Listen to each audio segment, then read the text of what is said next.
What's up, guys? As promised, I am going to be more efficient with football talk. But first of all I have to say is it is a incredibly nice fall day in Ohio. What a day of football we had yesterday. So we're going to get into that. Let me just make this turn here real quick, and I'm going to take a look at my notes and go down the line of how I want to do the talking about what all happened yesterday. A couple things I highlighted. So first off, we'll talk about the Sunday night massacre of the 49ers versus the Cowboys. Although the stats say it was a closer game, the Cowboys got annihilated. I thought they were going to get annihilated, but I still picked the Cowboys on a point spread thing, which I won. Even down Brandon Ayuk, Deebo Samuel came out. No one told me. I didn't see anything that he was active until Sunday, really, before I had made my video. And he came out and he played amazing. George Kittle put up over 100 with a touchdown. Their running back, they used the other guy, the backup to the backup of Christian McCaffrey, and he put on a show. He was powering all over the place. Dallas's defense is just weak. Their defense is weak. They get no pressure. They didn't contain Brock Purdy at all. I mean, I think he had 50 yards rushing by himself. The 49ers are a good team. They're a good team. I thought for sure that that Deebo wasn't playing, but that rookie who got shot, he plays really good. I like his play. He's probably going to be a really good receiver for the future, but the 49ers defense just stuffed the hell out of the Cowboys. Again, they have no running game. They're a one-dimensional team. They can't win like that. They're not going to be able to win like that. Their offensive program is horrible. I don't know why they have Dak Prescott rolling out as much as he is. He's horrible rolling out. He threw 2 picks that I seen last night. Horrible decisions. So something has to be done there. But I don't see them getting a running back, and I don't see them getting a running game anytime soon, even with bringing up Dalvin Cook. So I think their season is cooked. Because their division's too hard. You have Philadelphia and the Commanders in that division who are no slouches, and as bad as the Giants are, they still play division games super hard. I'm not taking them tonight though. Against Pittsburgh, I'm taking Pittsburgh. Bears and Commanders. Another highlight of the game. I called the Commanders winning. If you remember my last video, I called the Commanders winning that game, and they did on a Hail Mary. The guy who was taunting the crowd, the ultimate karma thing, which was absolutely hilarious. I thought that was funny, but he still got involved in the play. He tipped the ball, whatever. People can say whatever they want about that. He was still involved in the play. It wasn't embarrassing or anything else. It probably felt real bad after, he lost the game. But Jalen Daniels, Caleb Williams, 2 really good defenses, 2 really good offenses. Honestly, there was less points in that game than I thought there was going to be. I thought each team was going to at least score in the 20s. It turned out to be a team game. And I wish Jalen Daniels was in the NFC North, because when Minnesota gets J.J. McCarthy back, and you got Jordan Love, you got Caleb Williams, and just hypothetically you put Jalen Daniels on the Lions, I mean, that division would be so good for years. Wow. I mean, he's talented. Even with the rib injury, he's talented. I love both quarterbacks. Caleb says weird things, but who really cares? Who counts that against him? He can play ball. He's shown he can play ball. But I loved watching those 2 young quarterbacks battle it out against those 2 good defenses. Both them defenses, as bad as the Bears have been lately, their defense has been shining with Sweat. And I think that's all the Raiders needed. They needed a quarterback for years. They finally got one, and now look at them. I think they're going to win their division. I know the Eagles are getting their foot in, but Jalen Daniels and the Commanders, it's looking good for them. It really is. Next game I want to highlight is the Falcons-Bucks. Falcons and Buccaneers. Kirk Cousins threw up another wonderful performance, multiple touchdown passes, multiple people involved. The run game looked good. Everything looked great. I thought he was going to throw 500 yards again. Their offense looks really good. Seeing Moody get involved is really good. You know, you have a lot of players on that team. It's good.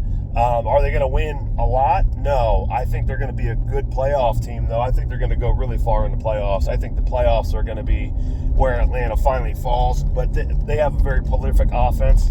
And with all the studs they have on defense, I don't know how they give up so many points and so many yards. I really have no idea how. They acquired so much talent in the offseason. They shouldn't be giving up that many points. Let's talk about the Bucks. Baker Mayfield, without Mike Evans, without Chris Godwin, still put up, I believe, 28 points in that game, and he threw multiple touchdown passes. I believe he had 2 picks. Let me be honest with you about something about the Tampa Bay Buccaneers. K. Dotton is all they have at wide receiver, and he's a tight end. He's not throwing to a lot of talent out there, and I'm going to expect more picks from Baker Mayfield because he's a guy that and I'm going to be honest, I'm a big Baker guy, but he needs people who has a wide catch radius. He needs people like Amari Cooper, but Mike Evans, Chris Godwin. He needs them guys who just grab that ball, and he doesn't have it now. So I'm expecting a little bit more picks from Baker, but seeing him throw touchdown passes against that defense, that's encouraging for any Tampa Bay Buccaneer fan, because it still means they're going to win some games. And honestly, they could honestly still win the division, but I think the Falcons are going to take it because they just don't play the Saints well. Next game we're going to talk about that I'd like to cover is the Eagles-Cincinnati game. Now, everyone, regards to the last video I put out, I said that the Eagles are going to win this game. I don't think the Cincinnati Bengals are legit at all. I don't think they are legit at all. They're still splitting the backfield with Chase and Moss, or Brown and Moss. Chase is the better running back. I've said that multiple times. They need to play Chase. They need to play Chase. They need to play Chase, and they're not doing that. And I think that's going to hinder them from now on. Jamar Chase played a really, really good game. Burrow played a good game. Their tight end, I believe it's Gesicki. Don't quote me on that. I can't remember. I don't remember everybody's names in the NFL. I have another job, so I have to, do this. I thought they played well. T. Higgins got involved, things like that. But the thing that still blows my mind is the roller coaster ride that they are and the roller coaster ride that the Eagles are. The Eagles went into that game. Saquon Barkley had a huge game. A.J. Brown-Smith had a huge game. All their players played well. Jalen Hurts had a great game. But this is 2 teams that aren't consistent. They aren't consistent at all. It's a roller coaster ride everywhere. It is a roller coaster ride. You don't know which team's going to show up. And honestly, that's the worst kind of team you can be. These are 2 teams that have supreme talent, but they don't show up. I'm sitting here like this. This is how my time is when I watch them play every week. I don't know which team is going to show up. I don't know if Jalen Hurts is going to throw 3 touchdowns, run for 3 touchdowns, or if he's just going to throw picks and incompletions. And Joe Burrow, I don't know if the running game is going to take off, and then Jamar Chase is going to have 100 yards, and then nobody else is going to catch a ball, or if Jamar Chase is going to be non-existent and no one's going to do anything. So I think that's a game where I picked the Eagles because I think they're starting to figure themselves out, but I still don't have a lot of confidence in either team. Now, a big upset that happened was the Browns and Ravens. Thank you for my parlays, because I picked the Browns because of Jameis Winston. I know in the video I said that it was probably going to be a slaughtering, but I did pick them on parlays just because I knew I could win money off of it just because of the point spread. The Browns beat the Ravens yesterday. Jameis Winston throws for 325 yards, 2 or 3 touchdowns. Nick Chubb had a great game, 50 yards on the ground.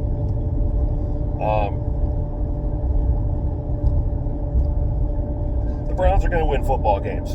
The problem is, and we'll get to that, the Browns are going to win football games with Jameis Winston at quarterback. And the reason they're going to win football games with Jameis Winston as quarterback is because he's not afraid to stretch the defense. He's not afraid to throw the ball. They will lose games because of Jameis Winston. The same thing that he did in Tampa Bay is going to be the same thing he's going to do in Cleveland. He will throw 4 touchdowns in a game, but he is also the guy that will throw 4 picks. The Browns have a better chance of winning now with Jameis Winston at the quarterback, but they need to get the run game involved and get it going a little bit better than it has been. It's been piss poor. But I seen signs that it's going to come around yesterday. Chubb was running some people over yesterday, and I think it's going to be good, and people are going to have to respect the pass. David Njoku looked great. Tillman looked great. Jerry Jeudy looked good. It looked like they have a solid team now that they fixed their quarterback situation, or I should say an Achilles fixed their quarterback situation. But like I said, Jameis Winston is INT prone. He's way more INT prone than Flacco was last year for him. So we'll see how that progresses. But I now consider them an upper echelon, topper talent team that is going to win games and not going to be a pushover anymore. They could have won multiple games if Deshaun Watson wasn't a quarterback earlier this year. But now let's talk about the Ravens. And very sad, they lost this game. And an interesting statistic about this game was Derrick Henry only rushed the ball 11 times. 11 times. Now, they started this last week against the Bucs on Monday Night Football, and it's concerning because Justice Hill is playing a lot of the pass-catching downs, and I understand Justice Hill is a good pass-catching back. You have the best run. Nick Chubb, I respect you, and I think you are one of the great running backs in the league. But as of right now, this year, until you get going, Derrick Henry is the best running back in the NFL right now. How he only carried the ball for 11 times blew my mind. He was running over Browns defenders. He was running over everybody. Now, Grant Delpit absolutely leveled Derrick Henry in that game. It was a huge hit. Derrick Henry also gave JOK a stinger. I seen that happen. My brother did that to somebody before. I seen that happen. But I think JOK will be all right. But if he's only getting the ball 11 times on the ground, there's something wrong. Lamar Jackson, I think there was 5 drops of wide open targets, and Bateman had one. It was like a 25, 30-yard bomb. He threw it on it, and I don't know if he lost it in the sun or if he tripped over himself, but, you know, there was a lot of incomplete passes that shouldn't have been. And the big story that I came out of that game was the Ravens' defense looks like crap. As I said earlier, Jameis Winston can throw touchdown passes, and he can also throw interceptions. There was at least 4 interceptions that were dropped by Ravens defenders. And Kyle Hamilton had a gift given to him in the last minute of the game, in the fourth quarter. Right in his hands, and he dropped it. It looked like Jameis threw it to him, and he dropped it. Which the very next play, Cedric Tillman caught a nice little 25-yard pass from Jameis Winston to put him at the go-ahead score. There was a lot there that says that the Ravens defense may not be the Ravens defense that we know. And honestly, that's scary for them, because if they're having an identity crisis right now, not giving Derrick Henry the ball, not finishing games like that, and you're relying on Lamar Jackson and the wide receivers in the fourth quarter, what are you doing? Why is he not getting the ball? So I think they have to sit back down on the drawing board, because you should be going after the running game. And I know you're probably scared to wear Derrick Henry out and things like that, but if you're going to lose division games, your system's not working. Good win, though, for the Browns. I expect more from them. The Jets, this is the second week in a row. They played the New England Patriots. Drake May looked okay. And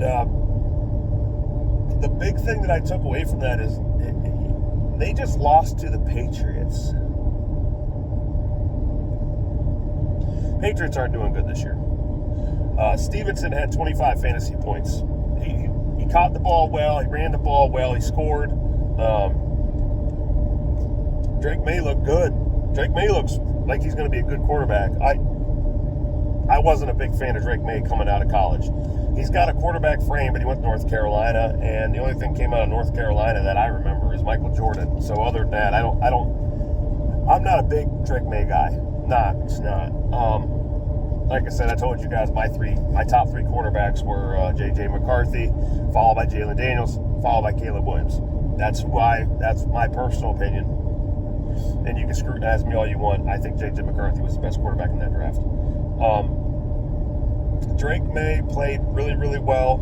He's using his receivers, he's using his tight ends, and he's using his legs, which is an underrated facet of his game. And for me, Aaron Rodgers, Devontae Adams, they get their yards. Aaron Rodgers throwing it to Coughlin, great. Aaron Rodgers throwing to their Garrett Wilson. He had 90-plus yards.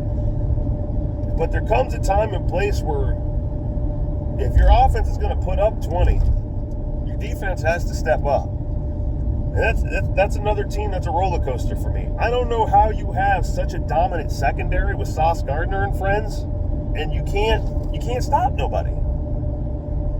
So that to me tells me that New York needs to look at their team a little bit more closely, because their season's almost over before it has started. So as far as that goes, the Jets need to figure it out. I think they can move the ball on offense, and their defense needs to step up. Or either that, and if it's not that, it's the next week, it's the opposite. So, we'll go for that. And the second to last story I want to talk about is Tua returns for the Dolphins, and he lost the game. Tua comes back, plays a really, really good game. He played lights out, as people know he would. He had a couple rushes there. He got down one time, which was really good. Tua's a competitor. He really is. He's a competitor. I know everyone's scrutinizing him for not wearing a Guardian cap and things like that. Dude, it's personal choice. Let him do what he wants. But you can really see how he opened up the entire field for his team. He's able to throw that ball around. Tyreek, Jalen Waddle both benefited from it. Just the way he throws the ball, man. He was good in college. That's why he replaced Jalen Hurts. And no, that's nothing on Jalen Hurts. Jalen Hurts is a great quarterback. Tua is a better pure passer than anybody they had. And he's going to get that offense going, and it's just a matter of who exactly. Like, they played the Cardinals, they lost. Cardinals are a good team, especially with Marvin Harrison Jr. and Trey McBride. As I stated in the previous video, Marvin Harrison Jr. was frustrated because he wasn't getting the ball, and Kyler Murray was frustrated he's not getting him the ball. They got him the ball. He got over 100 yards rushing. I believe he had a touchdown. Trey McBride had over 100 yards. So, you're talking about a really good team. And Trey McBride is quietly becoming a top 5 tight end in the NFL, and people don't talk about him that much because you got Kittle, you got Kelsey, you got Laporta, you got Njoku, you got a whole bunch of guys that are good tight ends. But don't forget the name Trey McBride, man. He's having a good career, and Kyler Murray's finding him, and honestly, he's one of the better tight ends in the NFL. So, Cardinals are going to go well. I think the Dolphins are back on track. And finally, let's talk about the best team in the NFL, the Detroit Lions. There's not much more that I can say about the Detroit Lions. Obviously, Jared Goff, everyone knows I'm not a big, giant fan of Jared Goff, but he plays good football. He's in a system that understands his style of play. Jermaine Gibbs and David Montgomery are a lethal two-headed backfield. David Montgomery is going to sit there and run you over, and he's going to get his yards, and he's going to catch balls out of the backfield. And then Jermaine Gibbs comes in the field and busts a 70-yarder for a touchdown. He's electric. That's one of the only teams in the NFL that has a predominant two-back backfield that you could start both in your fantasy rosters. There's no other team in the league has that. I don't like you can't start Justice Hill and Derrick Henry. You can't start and when Christian McCaffrey comes back, you can't start him and his back and Mason. You can't start them both. You can't.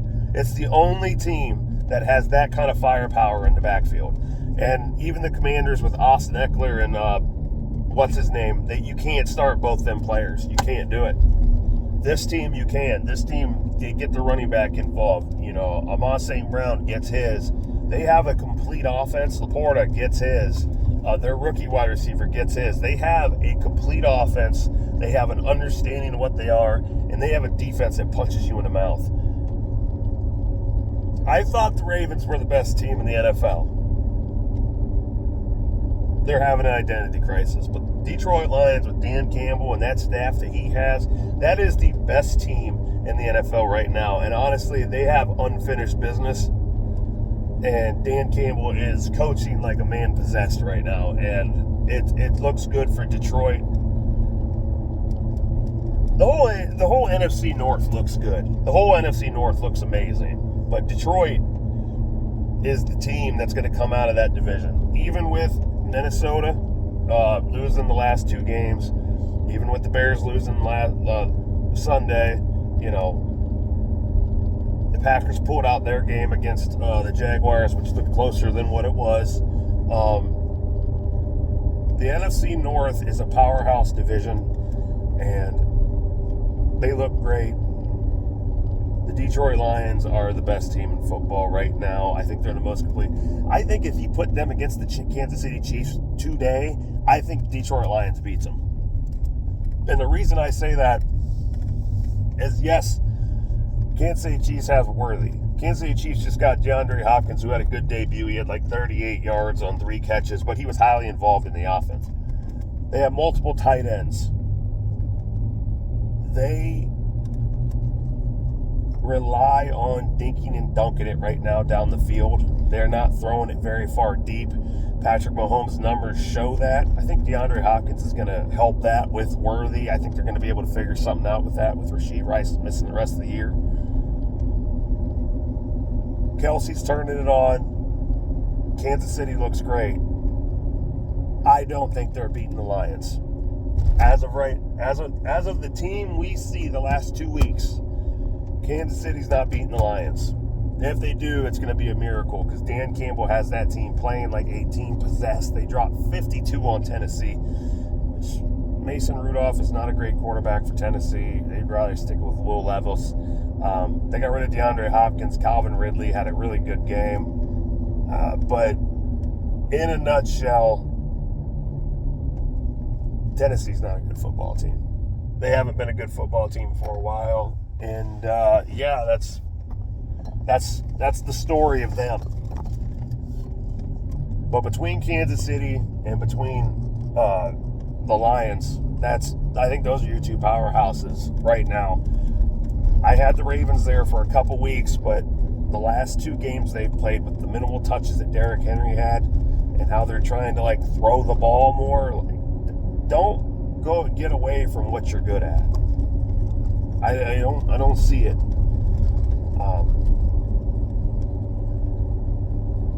I think they're going to be fine, but as of right now, I'm gonna drop them to the number 3 spot, and I'm gonna have KC and Detroit at 1 and 2, with Detroit being 1, KC being 2. Even though KC's undefeated and they're an undefeated team, the Lions look like a powerhouse right now. First couple weeks they were figuring themselves out, but the Lions look like they knew who they are, they know what they want to do, and they're going to punch you right in the mouth. And Dan Campbell is a great head coach. I love player coaches.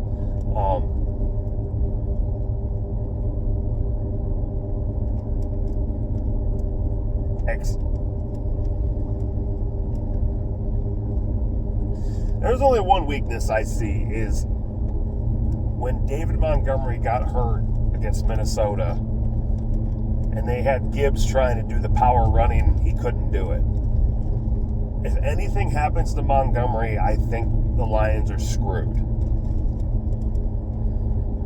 Just like Derrick Henry. I think those are the two that's going to make things work. I think if St. Brown gets hurt, I think Laporta and that rookie is going to be able to counter everything. And KC always finds a way to win. So that's my thoughts on this week. I'll do a video later about the Monday Night Football game between the Steelers and the Giants, who I am taking the Steelers to win. I'm thinking George Pickens is going to get a touchdown. I'm thinking Neighbors will get a touchdown.